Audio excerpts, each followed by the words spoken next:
What is on top of the deck? What is on top of the deck? Oh, it's Lightning Helix! Oh my God! Oh my God!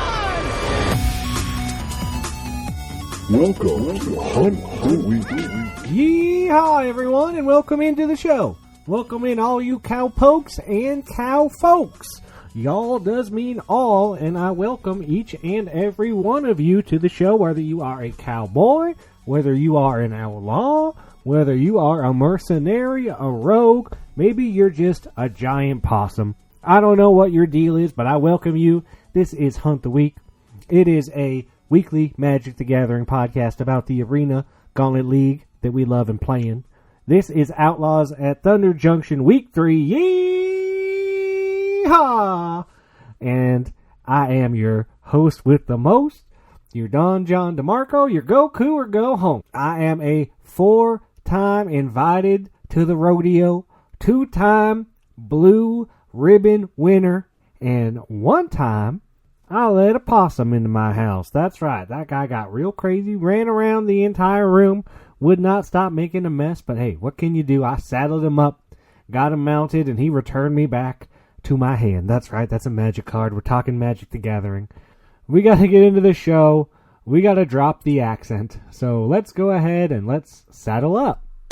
We usually don't pick up hitchhikers, but I'm going to go with my instinct on this one. Saddle up, partner. That's right, as I record, this is your Outlaws at Thunder Junction. Top 8 is 3:30 on Thursday. Number 1, Zeke Smarmy Platypus. Wow. The Cow Army is really doing it. I knew Zeke was doing well. I didn't know Zeke was in first with the cows. I'm surprised. But hey, congratulations, Zeke. The cows do what the cows do. Move over, because they're flying over your team. Up next, Thane Thidgen, 11-4. Thomas C. Jamboree, 11-4. Justin P. Code Pigeon, 11-4. Wesley C. Gigavoltaic, 10-3. Miranda L. Black Canary, 10-4. Adam S. Wisma, 10-4. And Ryan D. The Slickness, 10-5. Look at all these heavy hitters, all of these players up here. A lot of big names in the top 8. And I've seen a lot of these decks, and these decks are gross. A lot of these decks are just like, well, besides Zeke's, Cow Army, which I'm not going to count. There's just mythics and rares aplenty in these decks, 3, 4, 5 colors. Is anyone on 2 colors? I don't know that anybody's playing 2 colors. Let's talk about our 5-0s. Looks like we got 2 5-0s this week. Ryan M. Rern, congratulations. Got the 5-0 currently at 10-5. I love seeing people go from 5-5 to 10-5. Like, oh, what a jump. And then you got Wei C. Azayaka, 9-6. So what? You were 4-6, and now you're 9-6 with the 5-0. Congratulations, Wei Azayaka. No, we got no other 5-0s, although we got 2 people. Wow, 7-3 was top 16, which was good enough to be a bounty, and now they're in 39th just because they haven't played yet this week. That's funny. That's funny how that works out. It's very strange. But hey, get your bounties out there. Do your duels. Do your bets. I did my bets this week. I lost money. But I'll tell you, I had some insider information, so I went ahead and bet because Jeremy told me he was going to beat Caleb and that I should bet on him. And I did, because he told me that. So there is some insider trading going on. You should know that if someone tells you they're going to win a feature match, you should listen to them and then put your money down on them. Unless that person is Dirk, because I also listened to Dirk when he said he was going to win. But we'll talk about that later on the show. Yeah, this is week 3. The store. Let's talk about the packs in the store, right? Let's talk about all the packs. So 263 Outlaws at Thunder Junction packs have been taken. 63 random packs. Who's taking these random packs? I think, how many of those have just been like people that didn't pick a pack and played? And how many people are actually going random? I've debated random, but 63 seems like a lot. That seems like a lot of random packs. Our most taken sets are at 18 packs. That's Zendikar ZNR, currently sitting at 685. And The other 18 is SNC, currently sitting at $9.85. Cheapest set right now is 1 at $5.65, and that's actually a pretty good price for 1. You know, 1 goes around $6.16. It's at $5.65. Pretty good price for 1. Heck, War's back down to $7.80. I grabbed a War pack. Was super happy about it. Bro is at $8.60. I'd grab a Bro pack at that price. You know, you get that bonus sheet. Bro's got a pretty good bonus sheet. A lot of these bonus sheets aren't good. Like Woe, I keep looking at Woe packs. And I'm like, man, what a bad set. It just does not seem good. There's a lot of weird stuff going on with the store. I like the store. I think it's going great. Adam's really been paying attention to it and trying to figure out like how come there's only 7 packs of LCI taken in the first 2 weeks, but then this week there was another 7 packs taken. So it went from being like a set nobody wanted to a set everybody wanted, which is like, I don't know. How do you explain it? How does it work? Who knows what is going on in people's heads when they buy packs or why? This week I went 2-3, started strong, winning 2 in a row, hot off my 5-0 last week. I was like, ooh, I'm 7-0, man. I feel good. Then lost 3 games in a row. Not feeling so great. I did get my 2 OTJ packs. They weren't bad. They weren't terrible. And then I opened a pretty nice War pack. Got a pretty solid Planeswalker. So currently 8-7. Hopefully not knocked out in week 3. Oh boy, that would be bad. I think I've only ever been knocked out in week 3, maybe once ever. But if I go 1-4, I'm gone. So hoping to make it to week 5, not get knocked out in week 4. Sorry, excuse me. But yeah, I think this league's, I think, working really well. I've come around on a lot of it. I actually think OTJ is a pretty fun set now. I was really down on it early, but there's a lot of fun stuff you can do. I mean, we're all just playing like 4 or 5 color soup, right? That's all anybody's doing is like hoping their mana works out, and no one's mana should work out, but everybody's mana is working out. Talk to Richard about it. He'll go on a tangent. But I think the store is really great. I think the betting finally did it. It was fine. I mean, I'm not saying the betting was great, but I don't think the betting's bad. Again, then I think the duels are really cool. I'm still not doing them because I don't know. I'm doing bad enough. I don't need to play games that I don't think are like full on Magic games. But the duel this week is you get to play no basic lands, but you can play as many deserts as you want. And that probably means if you got good crime cards, that Raven, maybe the Bristle Bandit, I don't know. I'm sure Gisa is going to go off this week. But if you got cards that say when you commit a crime, you're probably going to want to play the duels this week and load up on those dual deserts. Well, that's enough talk about Outlaws at Thunder Junction. It's week 3. We're all playing crazy stuff. Maybe you're playing a bunch of cows. I still can't believe that deck is working out. But hey, it's in first place, so I mean, what can I say about it? I mean, I gotta watch some of Zeke's games. I gotta see this thing in action. I really do. Do it. Sign up for the feature matches. Get out there. Sign up for the side events. Did a cube with Zach last week. Was super fun. Really enjoyed it. Getting really close to episode 100. Might even be past it. I'm bad at keeping track. Episode 100 of Hunt the Week. If you want to see something special, I don't know. I don't know if I should do something special, if I should do a live show or something else. I don't really know. But we're very close to episode 100 of Hunt the Week. I'll probably just call it the kickoff for Modern Horizons 3 episode 100 and try to do something a little special if I remember and if I have time to make it like that. Well, let's go ahead and let's see if this town is big enough for the both of us. Listen, stranger. This town ain't big enough for the 2 of us. It ain't. That's right. I had on somebody from the league this week. Somebody who is not an American. Not a Canadian. It doesn't happen a lot, but it did happen this time. What can be said? I had on Dirk. Big and blue. Big and blue. Ooh. I think of that every time I see his name. I can't help it. I'm sorry, Dirk, if that's not what you want. But that's what your name just makes me think of. And I think Lot put it in my head one day, and it just never went away. So yeah, Dirk was also really cool and just said, hey, I'd love to come on the podcast. I got to get on that thing, which is exactly what I want to hear. I was trying to figure out who to have on the podcast that week. Yeah, sometimes I try to get on people that are doing well or people that had a really nice week, people that have really interesting deck or something. Maybe I try to get on a new player and get that perspective. But, you know, I also will just get on anybody that wants to come on. If you want to come on the show, please. I've done close to 100 of these. I can't remember anymore who's come on or not. The other day I asked Wei to come on, Wei C. Azayaka, and he's like, I've already been on. I came on not that long ago. And I said, oh, sorry. I can't keep track anymore. There's too many people. There's too many names. I've had a lot of people on, and I don't know at this point who hasn't come on. So if I haven't asked you, please come to me, because I may have think that I've already asked you and you've said no, and I won't ask again if that's the case. So if you want to come on the show, one, just say, hey, John, I want to come on the show. I listen. I love it. And two, listen to this great interview I did with Dirk, Big and Blue. Super great to talk to, and again, wonderful German fellow. Love getting people from outside of the country on the show. Very cool, very unique AGL exclusive.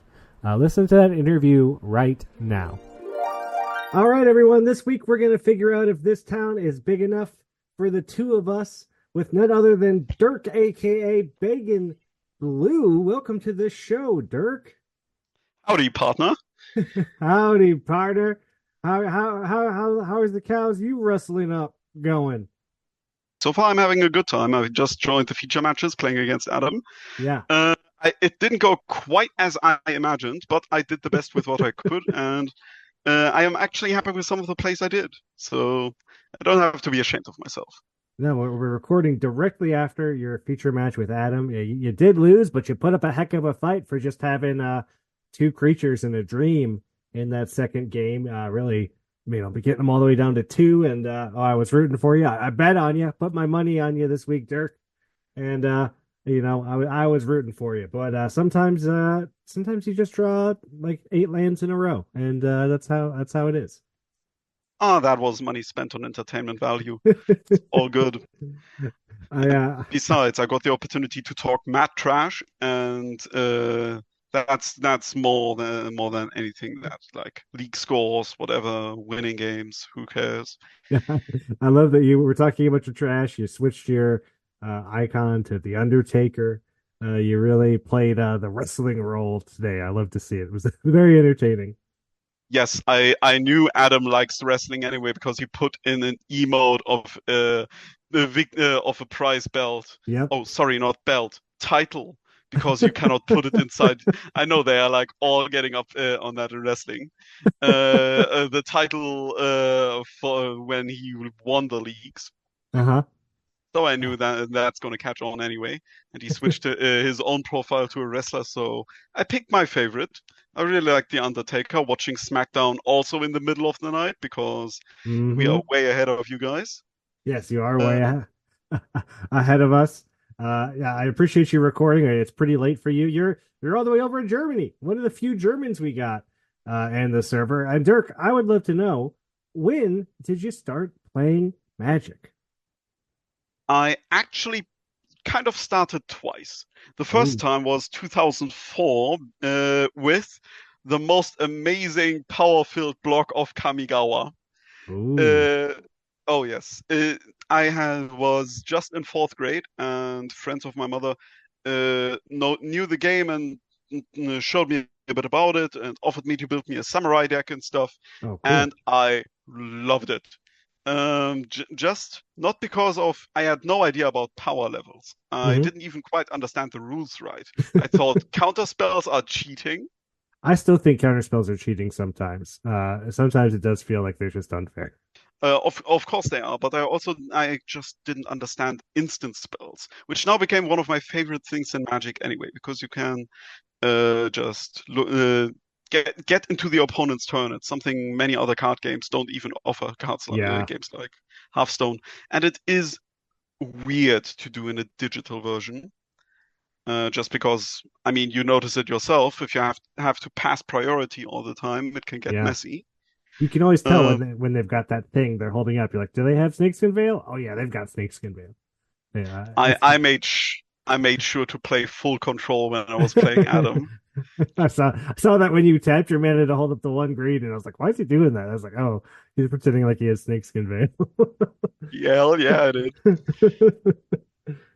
Play the player, don't play the game. That's true. And But there was a second time, even though the Kamigawa block was incredible in flavor context, Mhm. and I bought a whole a whole box of Saviors of Kamigawa, the worst of the block, which was already underpowered, right in between Mirrodin, which was crazy bonkers strong, Uh-huh. and Ravnica's City of Guilds, which was strong and awesome.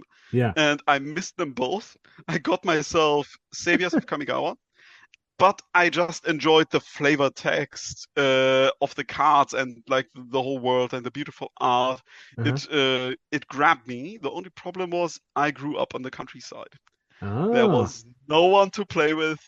Other kids Aw. didn't spend money on cards, and my brother got sick of it kind of quickly because I always chose the better deck, Yeah. and also didn't quite get the rules all right.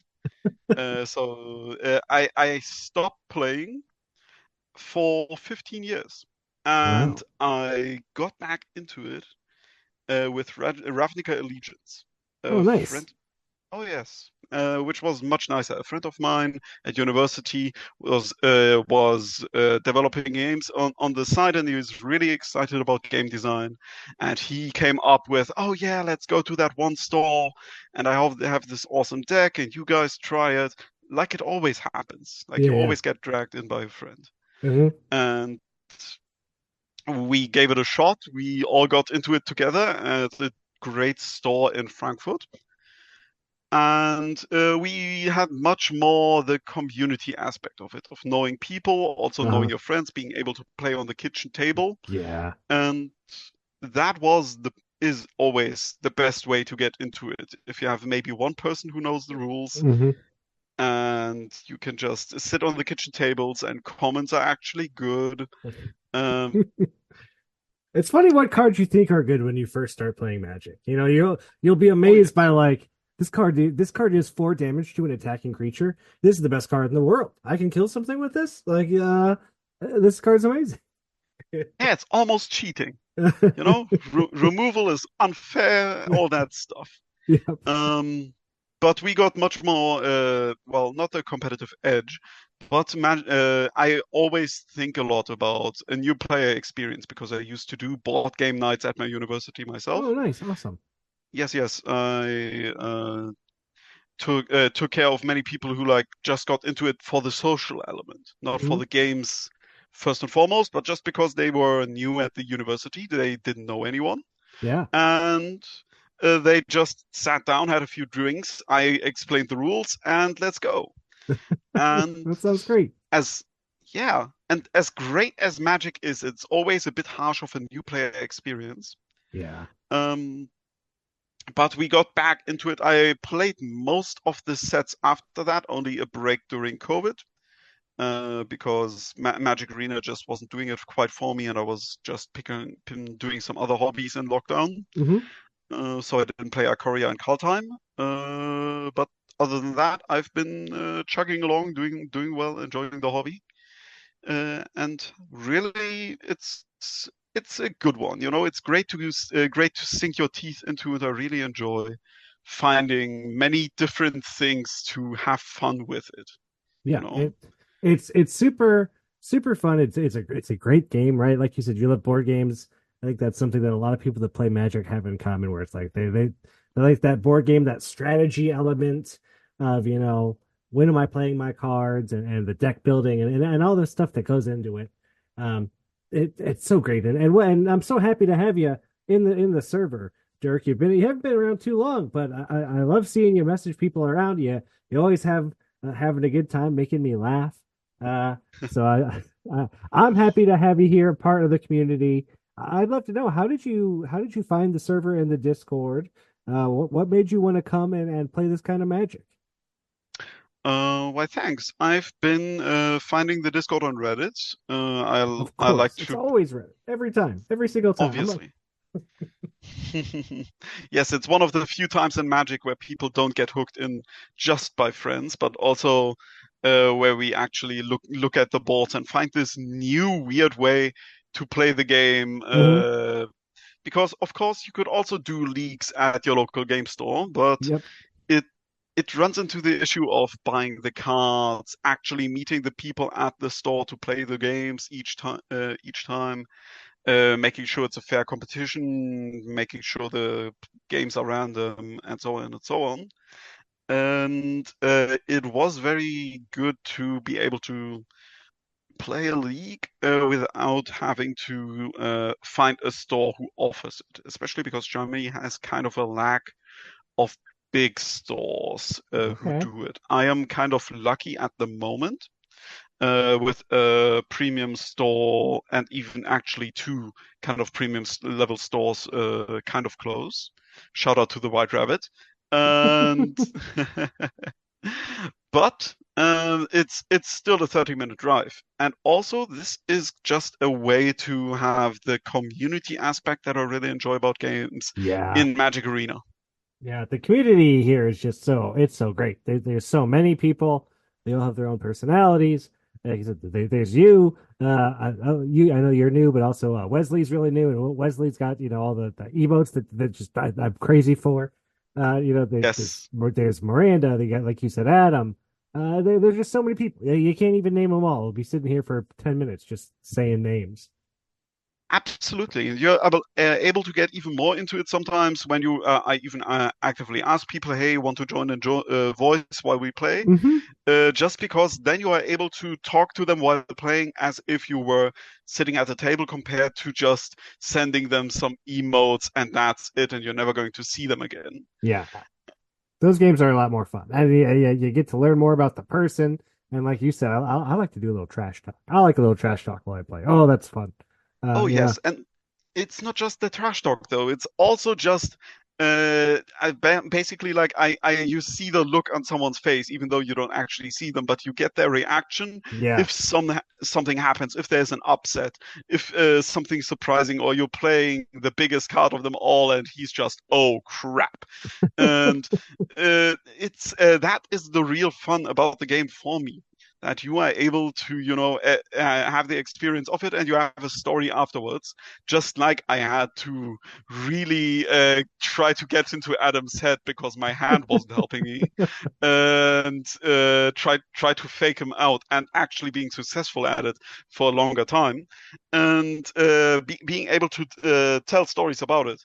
yeah. And otherwise, it's just, of course, you are playing a card game, so there's a bit of a random element all the time.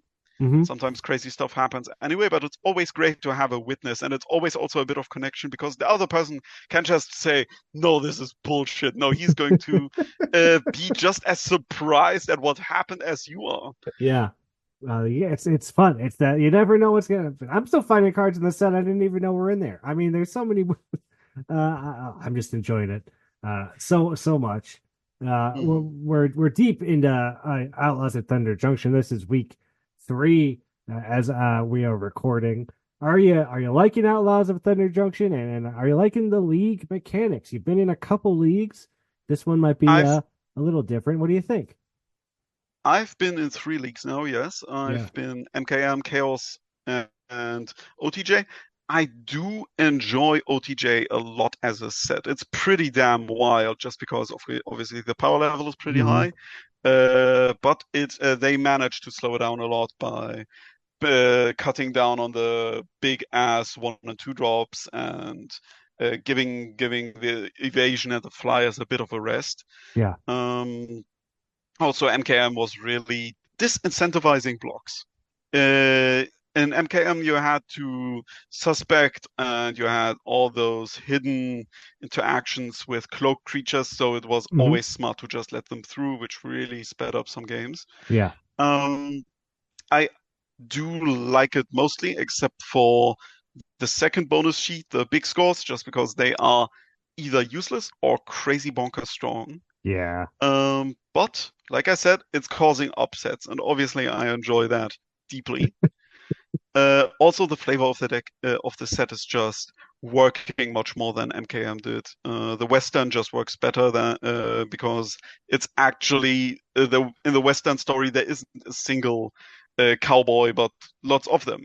It also makes sense to wear that stuff in the desert compared to everyone having a gumshoe head and pretending to be the gumshoe detective. Even though in detective stories, if you were to play them, there's just one gumshoe detective, and he is kind of an outsider coming into whatever the situation is, which kind of doesn't make sense that suddenly everyone's a detective in this world that we already knew.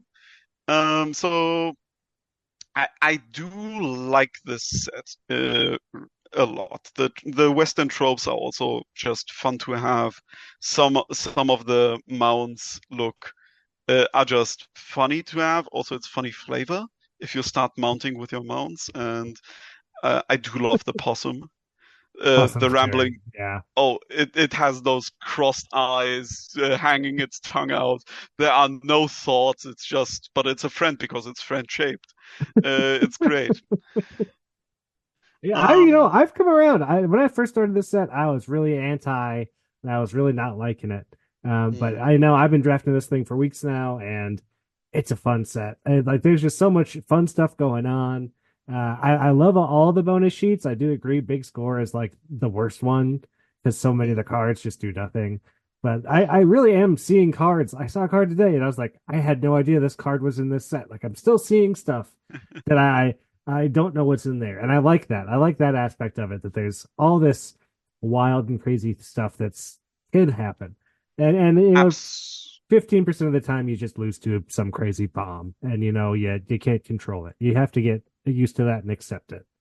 Definitely. In terms of league mechanics of specifically our league, Yeah.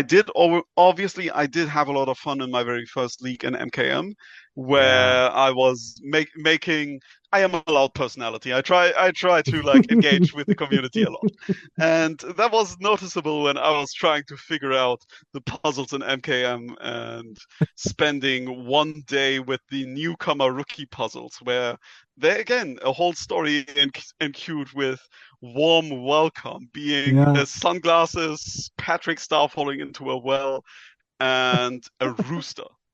And I was just obsessed with figuring it out. I was going so deep, and that was a lot of fun. In general, there was so much work that was put into all these puzzles and trying to get on them. And getting on them was easy, Yeah. easy enough to just, if you know the times, you just check it out, and if it's not to your liking, sure, there's going to be more. Yeah. That Um, was a really good one. Oh yes, definitely. Now with the Thunderbugs, of course, it makes a lot of sense, especially with the high power level to uh, incentivize us to play a mix of the old sets and the current one, especially Hmm. because the current is just so sick that everyone wants to play it.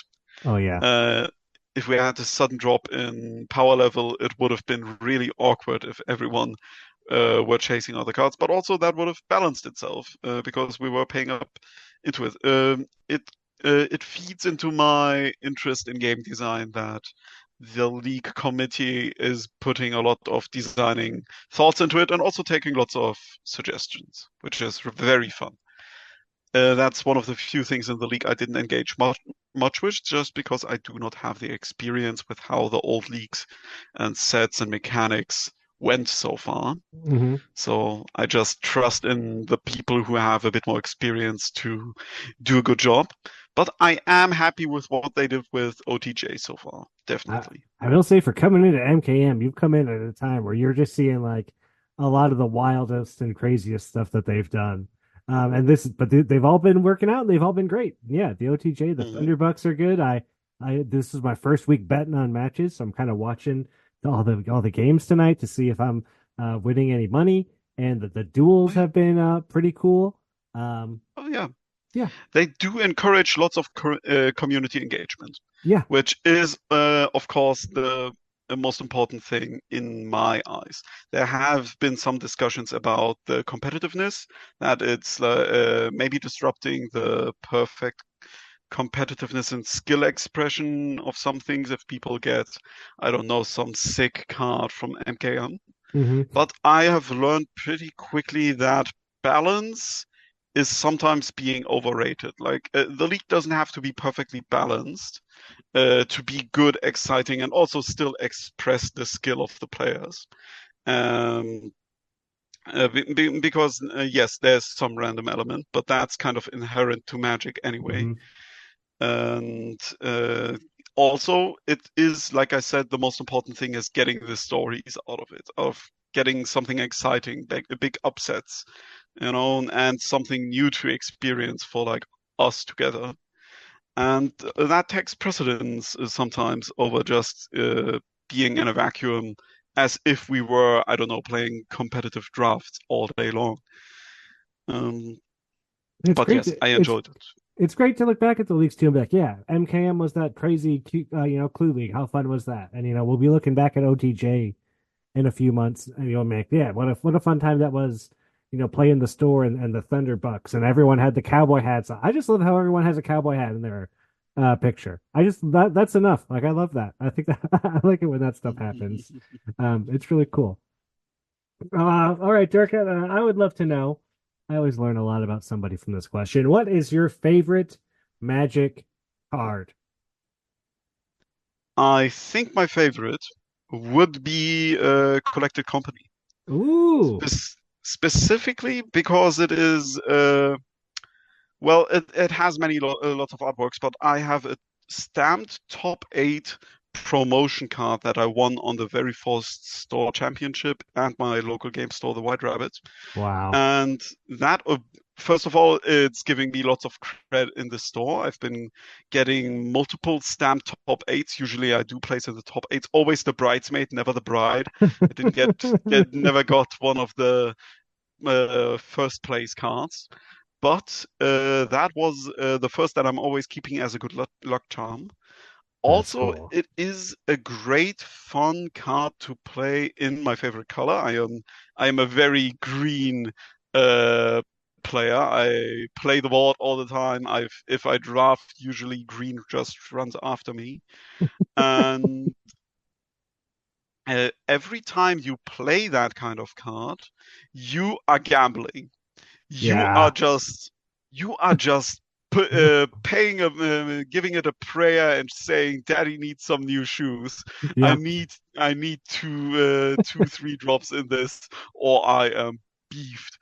And I was playing a variation of this card, Storm the Festival, Sure. which is just higher cost, CMC 5. I was playing that in mono green, Devotion for a while, and Pioneer.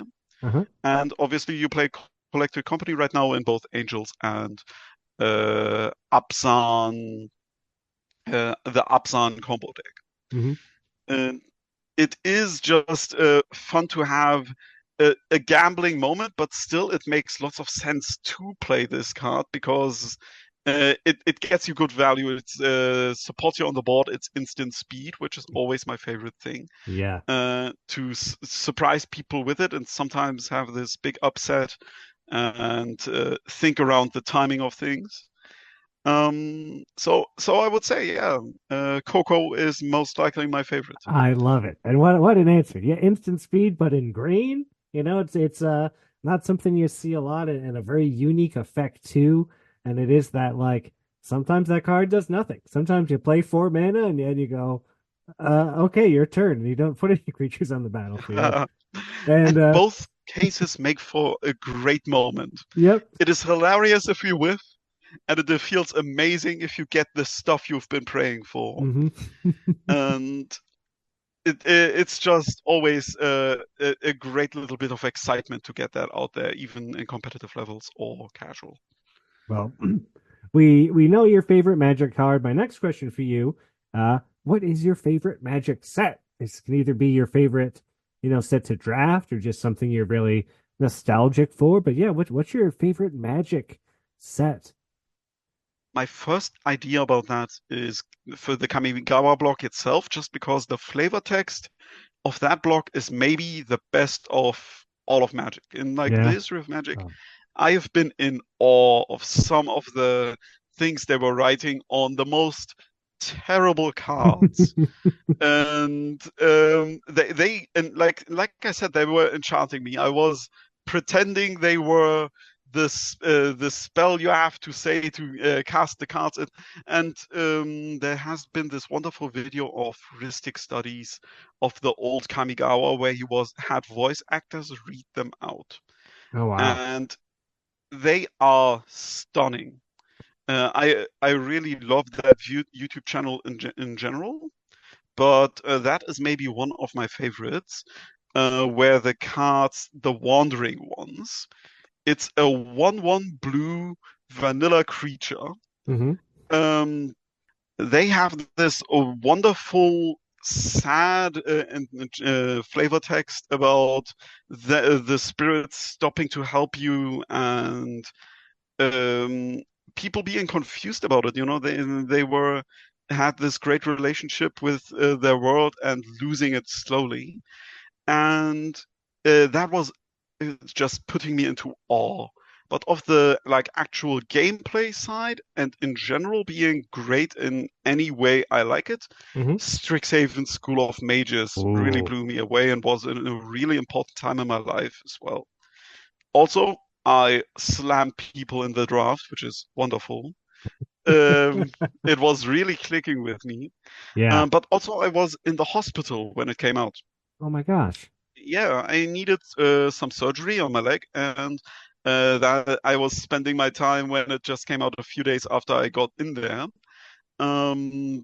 It's a very unique set because it's the only set that has as a core mechanic instants and sorceries matters. Mm-hmm. Which usually isn't enough to build a deck set around, but they did some really unique design ideas with that. It is designed by Mark Rosewater, who is pretty damn great. Him and Gavin Wohe are pretty much my favorite personalities in Magic anyway. Mm-hmm. And it started the trend of bonus sheets, Yes. which are just such an amazing thing, a great pro-consumer idea to reprint more cards, but not getting them into standard because it would be crazy if we had mana drain in standard right now. But but still giving the drafts, like I said, the big upsets and stories that people didn't expect, that people get minefield trapped or something and milled out, or seeing so many unique cards and great stories coming out of this set. Besides, I ran a whole D&D campaign in the setting of Strixhaven. Oh, awesome. I am GMing D&D on the side as a hobby, and I set up a Magic College experience for my players in my game store, first for new players, but we had so much fun with it that we started becoming friends, running it regularly. I went for a vacation to Britain with people from that play group last summer. That's so So cool. I would say that one is just very important to me. Yeah, I agree. I love Strixhaven. Strixhaven was one of my favorite all-time sets. The bonus sheet, you got Time Warp, you got Demonic Tutor. Oh, there's just so much cool stuff going on in there. Absolutely. You are speaking my language, and we got some questions from the league for you, Dirk, before we let you go. Our first question comes from Raphael F. Prudent. He would love to know favorite hobby outside of Magic, and also what's your favorite Magic guild? Oh boy, those are both deep questions. Hobbies outside of Magic the Gathering, many. I do like cycling a lot. I go on my own little bike tours, usually on my own, or to the gym and try to work out very regularly. Mm-hmm. On the nerdy side, I would say I also have, like I said, pen and paper. I'm currently playing in Pathfinder and D&D as a player for a change. Yes, I love it. And I also just like to listen to audiobooks or read on the side, especially audiobooks during sports is really doing it for me. Oh, cool. And I try to keep up with some manga.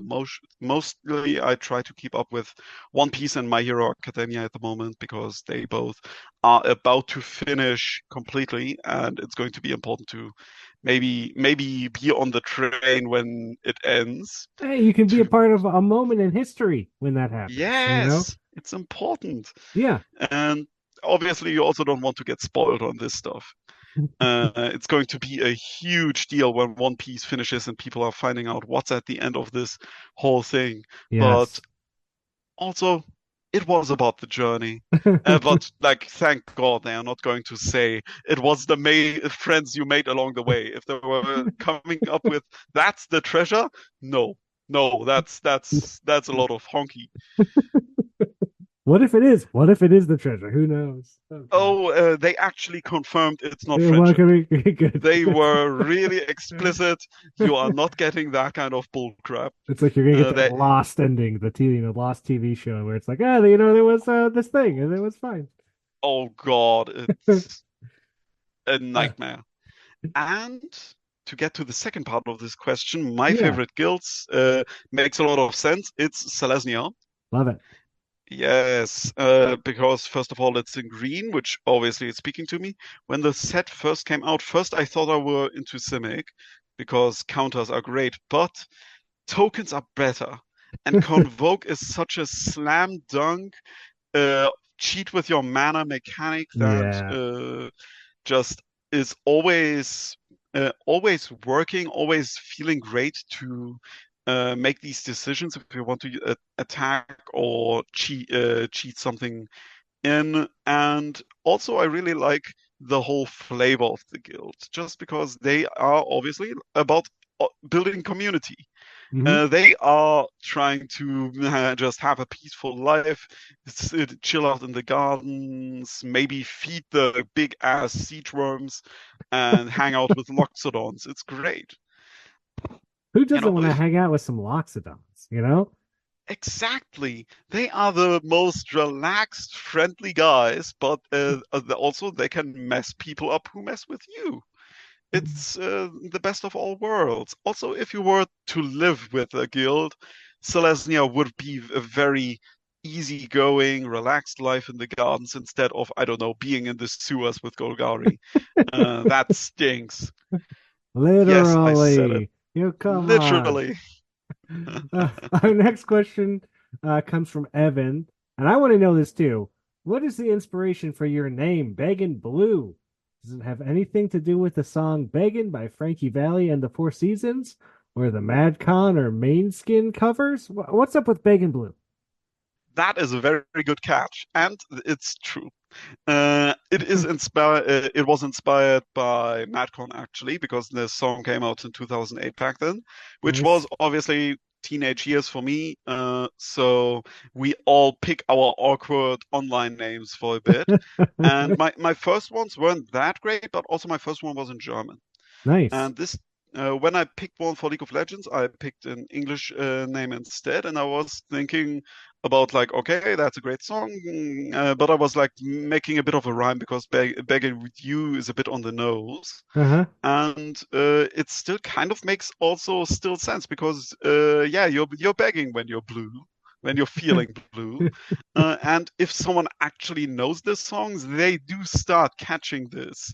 They do make the connection and getting into it. Also in song quality, I really enjoy the MadCon version. They have this crazy music video where they are first playing Halo, they are actually gaming in it, then they fall asleep and get this fever dream of complete madness. It's unhinged and I love it.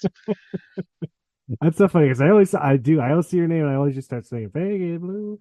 It's stuck in my head. Oh my gosh, it's so fun.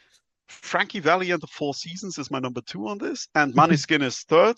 Their cover is okay. I still always enjoy some trashy rock bands, but they are a bit too sanded down and produced. So I just appreciate that they upset my grandma when they won the Eurovision Song Contest. Our last question is going to come from Richard, and we don't have too much time here. All right. But what is your favorite German dish that we've likely never heard of in North America? Share your food knowledge. All right, here's a deep cut. I would say Wurstbrei is something you guys would never hear of. It's translated, it means sausage mash. because my favorite German dish would be just fresh ground sausages from the butcher. It's amazing. But some madman came up with the idea of mashing them into like mashed potatoes, but made out of sausage. Still tastes great, but it looks disgusting, and the mouthfeel is all different. And nobody knows about this, but it's a very German dish for sure. Sausage And mash. uh, yes. It's just the weirdest stuff you've ever eaten. And We have this was a question from Bob. How many mm, Spiel des Jahres do you own? And what's your favorite? yes, yes, he brought that up because I was saying Adam has to fight against the incarnation of German board gaming culture because like I said, I really like board games in general, and Spiel des Jahres it's basically the Oscar of board games. We in Germany really hijacked that's like the biggest awards they can get. Okay, Um, I played many, of course. I played stuff like Azul, Just One, sure. Codenames, and I also own a few, really classics with Dominion, Ticket to Ride, and Settlers of Catan, Hmm. or Colonizers of Catan, if you want to, if we want to go hard on the history. My favorite, I like all three of them a lot. They are great for beginners.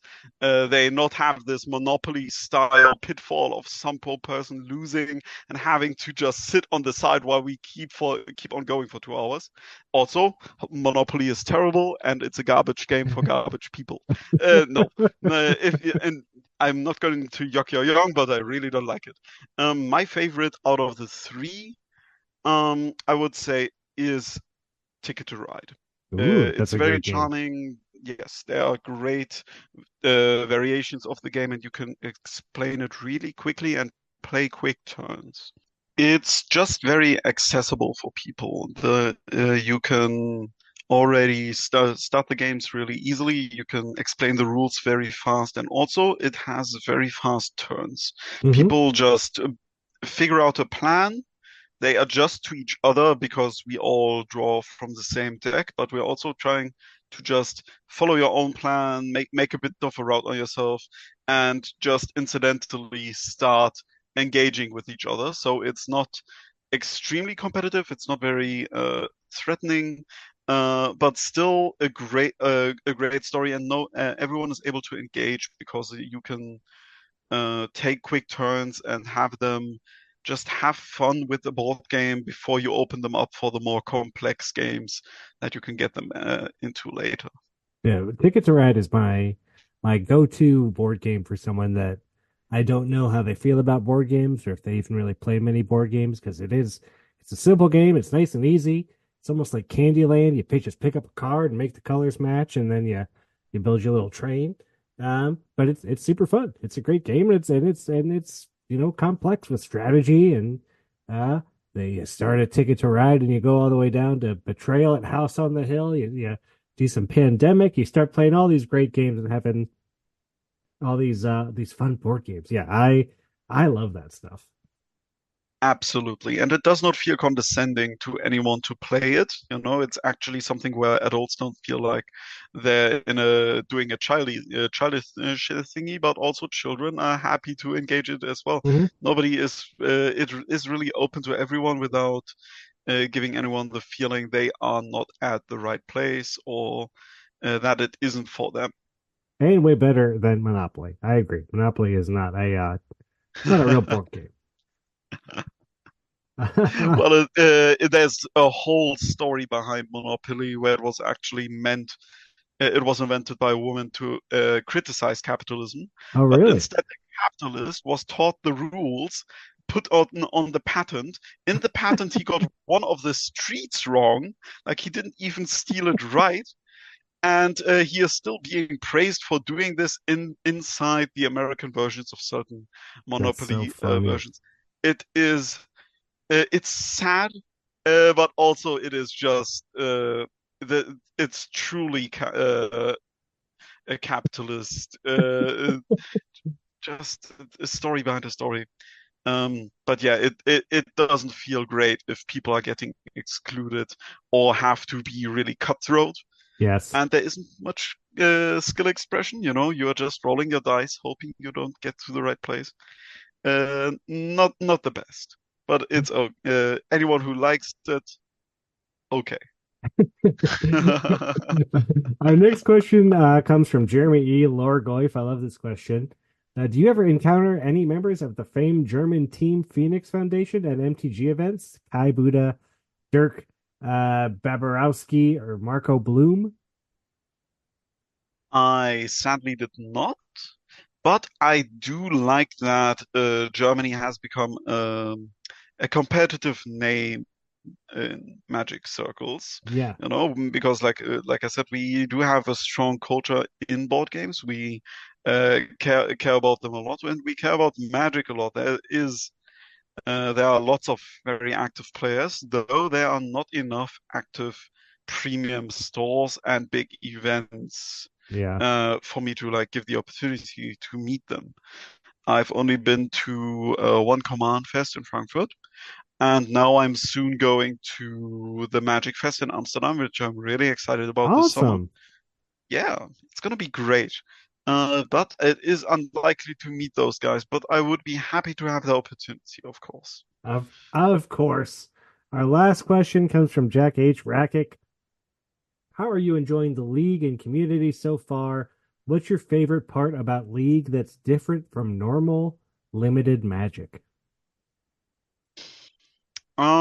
I would say I enjoy the most that I get to keep my deck for a long time, and I get to really deeply get into it, try out different things. Like I made a drastic color switch on my most recent deck in OTJ, and I've been engaging so much with it, and I can pretty much. I wouldn't say I can go through the whole pool in my head, but I can confirm or deny any card that is in there and tell you how many I have of them. Nice.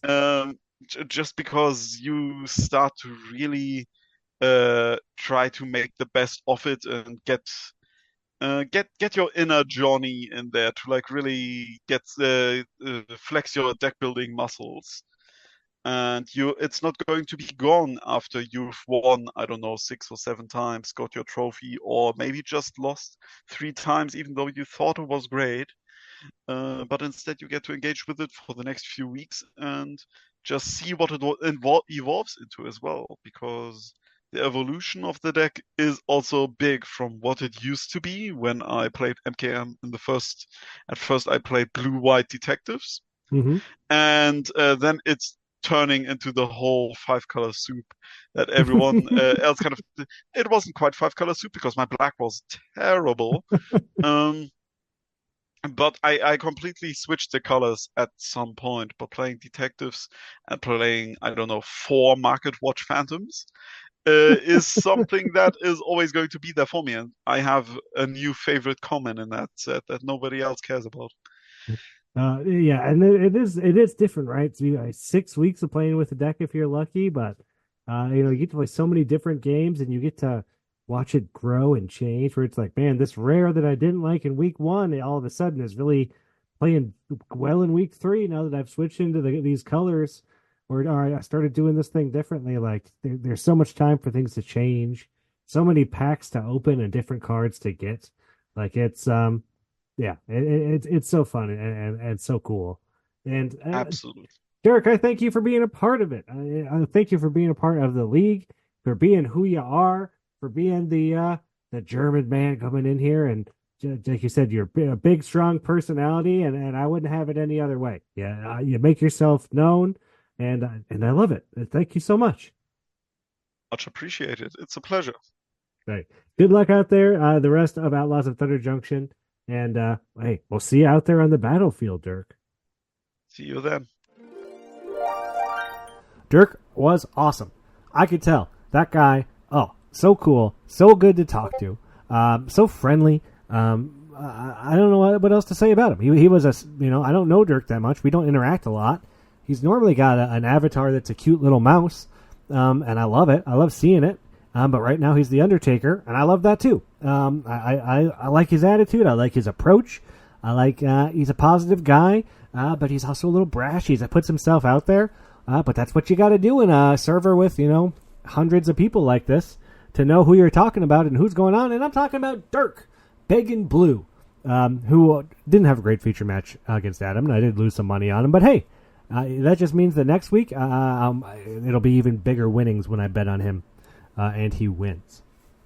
And that's going to do it for Outlaws at Thunder Junction Week 3. I hope you're doing good. I hope you are enjoying the set. Modern Horizons, I'm getting real excited for. I love the modern sets, even though the power level is going to be high and this power level's high. But hey, high power level is good magic. Although Theros Beyond Death is back on Arena right now, and I did a couple of those drafts. I'm loving it. I mean, it's weird to say that Theros Beyond Death is a throwback, but yeah, the cards all feel weak, and removal's so good. I first pick removal, and I feel like I did something. It's just a different thing, man. But man, I love it. Theros is a nice breath of fresh air. I have been enjoying OTJ, but I have played the crap out of it at this point. So it's nice to take a little break and do something else. And if you're not having fun or you're not enjoying it, or even if you're not winning, take a little break. If I start I lost my 3 games in a row. I lost 2 in a row. I sat for a day or two. I said, I don't like going tilting. I don't want to tilt. I start losing too many games in a row. Take a break, do something else, look at your deck, don't even think about it, come back, waited a couple days to even buy my pack on that last loss, waited for the market to settle so I can get some good value, Jim Cramer style.